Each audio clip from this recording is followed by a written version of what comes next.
you're listening to Food Rebels. This is the food and drink show dedicated to the exciting world of food founders, challenger brands, and people in food who are doing really exciting things. For the next 30 minutes, we will be providing a peek behind the curtains, on-air tastings, and food and drink-based entertainment for our listeners around the UK and further afield. I'm AJ Sharp, you know me, taste expert, food writer, great taste judge, all that stuff, business owner. And I'm delighted to welcome Colin Mordi back on the show. Welcome, Colin. Yeah, thank you, AJ. Thank you for having me. It's great to have you. So Colin founded Food Source Media, which is a foodie agency working with brands from startups to more established companies. He is super passionate about improving representation of Black and ethnic minority businesses in the food industry and has been campaigning for better equality.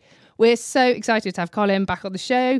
He did last week's show and you're here, I think, for another couple of shows. Yep. I love it because you just have the best laugh in the world. It just makes me want to smile. I love it. So welcome back. Thank you. Thank you for having me again. I'm excited to be here, and obviously, thanks for the introduction. I couldn't put it better myself.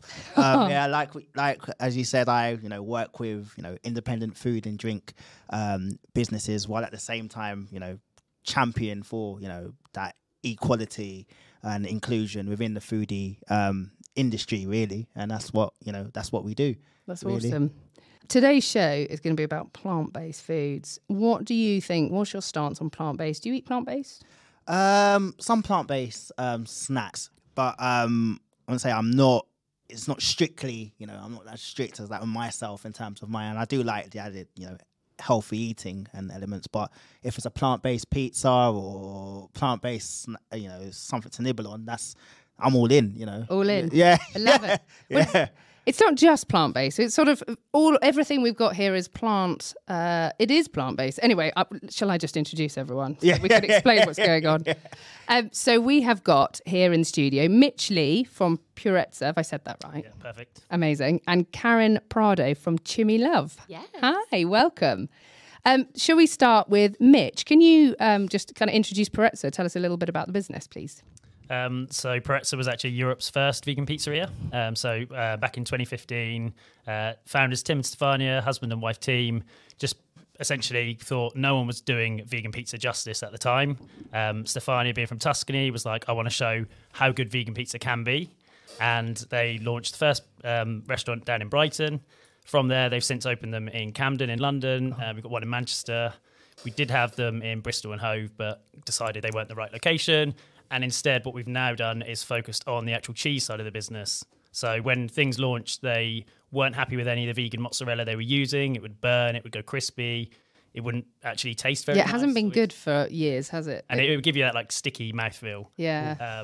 Or it didn't quite melt. It was slightly claggy. Yeah, so all those things. And they were like, that's the one thing ruining our pizza. We know our bases are amazing. Filippo, our kind of head pizza chef, he's done these amazing bases, and then the cheese is just letting us down. So rather than trying to keep finding a better one, we just decided to make our own. So this is now 8 years later. We've perfected our recipe on about 1.2 million pizzas and counting, and we now have a dedicated factory in Brighton where we produce completely allergen-free cheeses made from aquafaba as the main base. Oh wow, cool. So we've got to the stage that I've come in to lead the cheese sales side of the business for both food service and retail. So we're looking at getting them into more restaurants, food service, and then the actual retail range. We're working on a branded packaging and everything so that consumers at home can actually get really good quality vegan mozzarella and stracciatella and those delicious Italian pizza cheeses for themselves. Amazing. That sounds so good. And I really want to try that pizza because I know it's hot out of the oven. But before we do that, I'd just like to meet Karen properly. Can you tell me a little bit about Chimi Love, please? Yes, Chimi Love is a delicious plant-based South American stir-through sauces and marinades. Oh my God. Chimi as in Chimi Churri. Chimi Churri. You are going to love them. So everything started back in 2010 when I took my husband to my hometown in Colombia. And he fell in love with the food back home. I mean, we cook with delicious spices and it's all about a cake and it's all about flavours. So he came back and he started to make his own recipe as a personal passion. And it was okay. But then 9 years later, the recipe was spot on. Perfect balance of, the acidity, the apple cider vinegar, great olive oil. And soon enough, all our friends were like, my God, you're not allowed to come to lunch without chimi. I love chimi. Give me the chimi. Bring chimi. So 2019, I decided to launch the brand. I saw a gap in the market. There was a lot of presence of, Mediterranean food and Asian food and Mexican food, but not really Latin American food. There were a few chimichurris out there, but nothing like ours, that it was extremely versatile.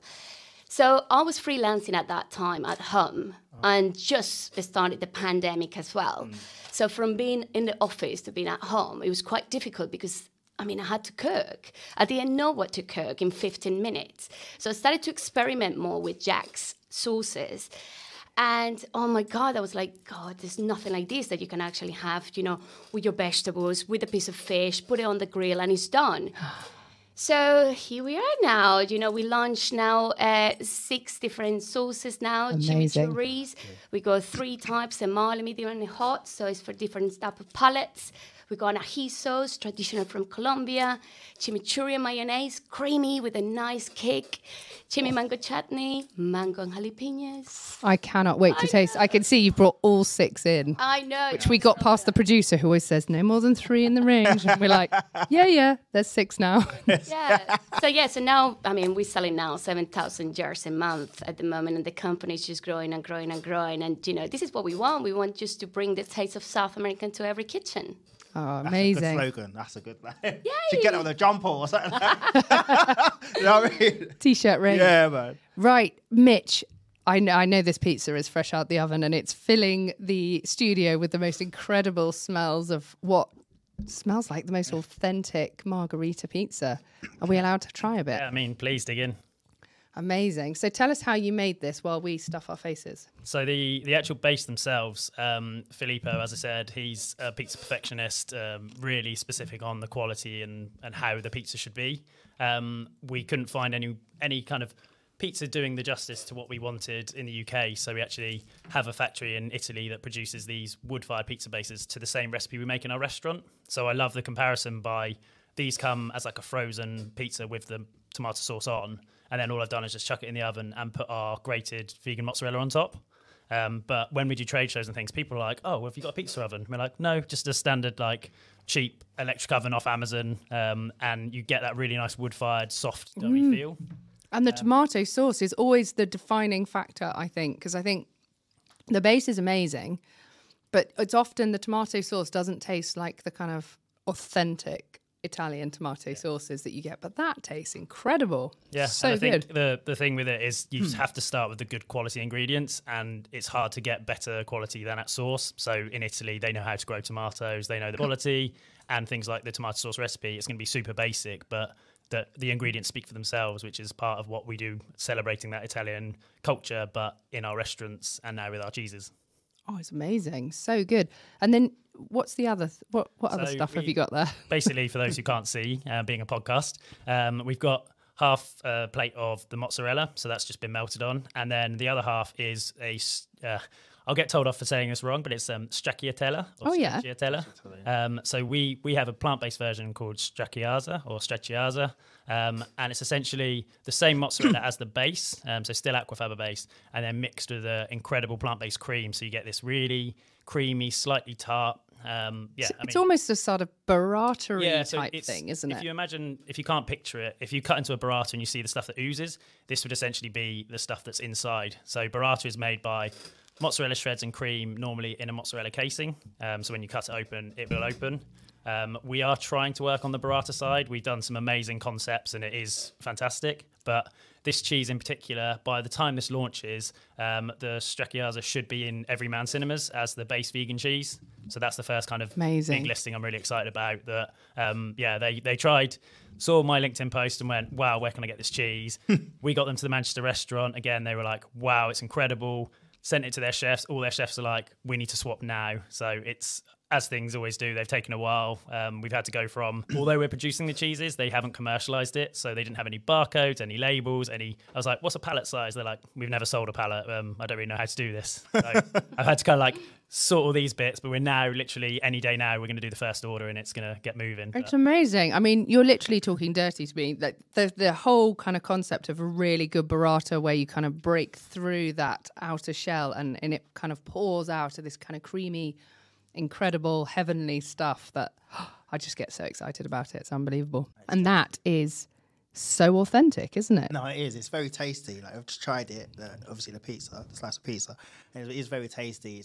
It doesn't sit awkwardly when you're just digesting it. It is actually very, very nice. It's light as well. It's light, isn't it? So light. It's lactic. It's got that lovely cheesy essence, but there's the salt element that really is so key, isn't it? With kind of burrata and mozzarella. It's not too salty, but not too much. And the cheese doesn't taste like plastic. Nah, it's good. It's all like it hits the spot. No, it's amazing. It's really genuinely very authentic. And then here you've cut up some tomatoes. So essentially with the mozzarella or mozzarella as we have it. Mozzarella, love it. The way we produce it, so it's aquafaba based. You still have things like coconut oil in there because it works really well as a setting agent. We've got the olive oil extract and thing actually in the cheese recipe, but the way that it's produced, it almost gets piped into these almost sausage-like cylinders. So you can see one on the table here. So we can do much bigger versions. Oh, this and one. We'll then freeze that and then shred it to do the grated version. So what we have on the table is essentially how it comes out and sets. So we have our mozzarella blocks. We're still trying to work out how to turn it into like a perfect ball because that's what people associate mozzarella with. You want that perfect little ball. But this is it in kind of raw, ready-to-eat form. And all I've done is just basically like a caprese salad and put some really good quality olive oil. Again, I'm pretty sure you do. Have you done the olive oil tasting when you do Great Taste? I have, yeah. I was going to say, you're an olive oil expert. And this one in particular, we got from our holiday in Italy. And it's called Laudemio. And there's only 21 olive growers in Tuscany that are allowed to produce that type of olive oil. And it just happened to be one of the places we were staying when we were in Italy that had a wine and olive oil tasting session. So we did it and we're like, oh, we'll buy some of this oil. And it's amazing. It looks like liquid gold. This is one of my favourite dishes in the world. This is my go-to. And to have a plant-based version of this that tastes so authentic is just incredible. Karen was just giving me the kind of thumbs up across the table. What did you think of that? I loved it.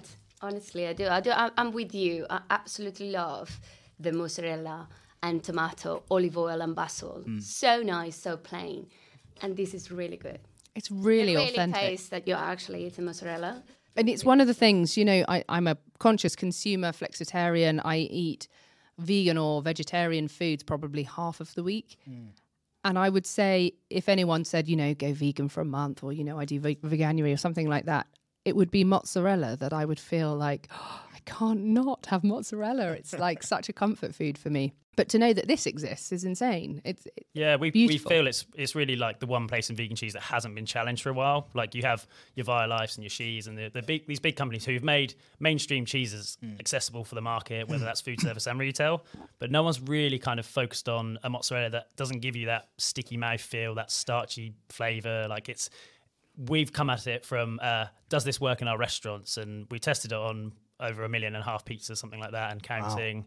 Wow. And we're really going for that. Okay, how can we be the experts in this? We feel like we know what we're doing. The mozzarella's been on pizzas that's won like National Pizza Award.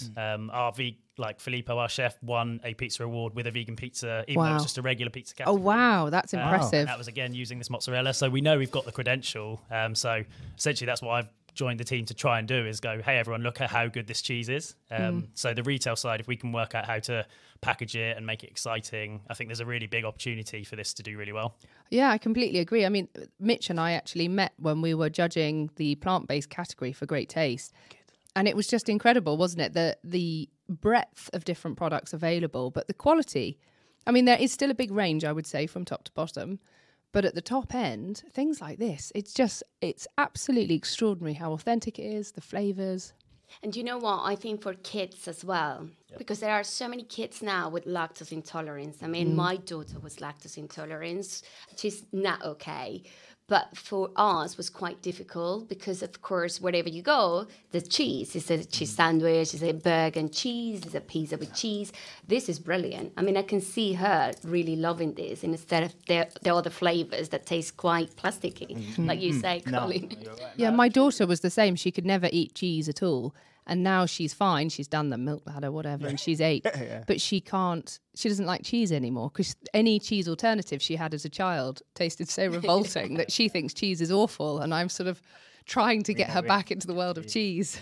Yeah, I think mozzarella is quite a mild flavour anyway. So it's just having it like enough of a flavour that just doesn't taste of coconut oil or of starch. It's really got that feel. Or have a weird grainy texture, which this does not at all. It's beautifully smooth. So yeah, I'm really passionate about it, hence why I joined the team after being a fan of Purezza back in 2016 when I first discovered their pizzeria. Because again, as a side note, their gluten-free pizza base, I tried to send back the first time I had it because I was like, this can't be gluten-free. It's too doughy. It's No, too good. really. And I fell in love with Purezza back then. So to now be working for them in 2023, it's a really nice full circle moment for me. Yeah, no greater compliment. Can I work for you? I love everything. That's amazing. Cool. Good, Let's have a little look at Karen's range. Can you talk us through what you've brought here? Which, I mean, we really have a party here. I'm actually loving it. Right, so Chimi Churri. So Chimi Churri is a traditional sort of sauce from South America. It's originally from Uruguay and Argentina, but we also got it in different sort of cities in South America, and one of them Colombia. So we got 3 types of chimichurri. I want you to try this one, which is a 3-star Great Taste Award. Oh, that's you guys not like easy. spicy, yeah? This is Love got a it. really nice cake. I don't mind spice. So can you just tell me what's in this while I... Yeah, so there's a combination of parsley, oregano, garlic, green jalapenos, beautiful extra virgin olive oil, apple cider vinegar that brings a really nice balance of acidity. So when you cook, it's brilliant to mix it with other flavors. So the nice thing as well is that the heat comes at the back. So it's not going to burn, and it also allows you to taste other flavors, but also becomes quite addictive. So you want more. So this is when you actually say, where's my chimi? I need more chimi. Pass me the chimi. That is just beautiful. There are so many different layers to flavour. Exactly what you were describing was what I was tasting with that. I was thinking, I thought you said it was hot, because initially you get all those beautiful parsley oregano flavours, don't you? And then after about 4 or 5 seconds, in comes the heat, which slowly builds. But I've still got all the other green herb flavours really just as strongly. Yeah, the nice thing about the chimichurris as well is, I mean, which is one of our USPs, how versatile it is. You can put it on anything. So this is a mild. So this is a little bit more heavy. So you can taste more of the garlic and the shallots in it. I use this one for something that is a little bit more delicate. So love it with plant-based, for example. You can marinate vegetables. You can, drizzle over vegan cheese as well. I mean, we love it on pizzas as well. Yeah. And I was just telling you about it before. My husband just made a really nice chimichurri sourdough bread, and that was bang on. It was really, really delicious. So it is about, how versatile it is and how you can use it. It can be a table sauce as well. You can put it on a table with your friends, and it literally will go in one setting. Oh, that's amazing. I mean, chimichurri, I've only ever really been introduced to it in Argentina and having it on a steak that had been kind of flat rolled out, and it's beautiful.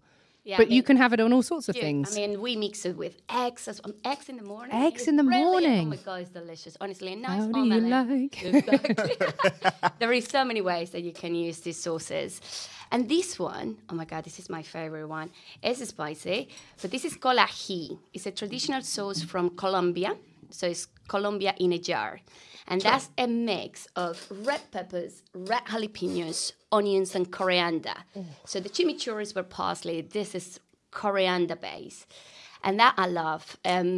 I eat this one with bolognese sauce, but if we talk about plant-based, it's great with, lentils and beans. Wow. Again, really lovely if you want to, put it on your eggs. Oh, that one is amazing. But I want you to try some of the hummus. And the reason why I brought some of the hummus is because when we started the brand, our first jars we sold in the farmers market in Wimbledon village.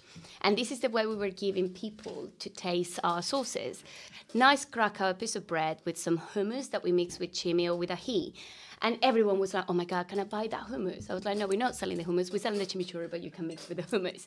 So this is just a way of showing you how easy it is just to use it as a dip as well. So this is the same red pepper one that you just... So this is the same red pepper, and that's the previous one, which is the chimichurri. And again, it is about elevating a dish. So you can have something really plain and just add the kick.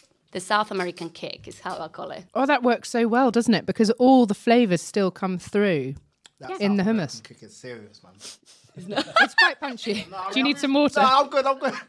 I'll try so hard not to cough, like to make, you know. But I did say it's I know. spicy. But usually when someone says spicy to me, English spice is very different. I just went straight for it. I was like, that's not spicy, is it? Then as AJ was saying, the spice does come. That was when I was about to, you know. But that's a good one for the spicy sauce lovers. Oh, I just love it so much. I never used to like spices until I did a training on hot sauce tasting and learnt that spice is just psychosomatic. It's just it's its own defense mechanism, isn't it? It's addictive as well. Like you do have an addiction. Like I remember the way I got into spice was having a jerk curry, not realising that the thing that I thought was tomato was a Scotch bonnet. And I just had the whole thing straight in my mouth, just ate it. And I think since then, that was 10, 15 years ago, my spice tolerance has just been through the roof. Really? And the thing is, with this spice, you know, like when you get something spicy, it's unbearable spice. You can't really try it or anything like that, or taste the other elements. But with this spice, when it's like, you can actually taste the other flavours as well. It's not just like the spice and then that's it. You don't know.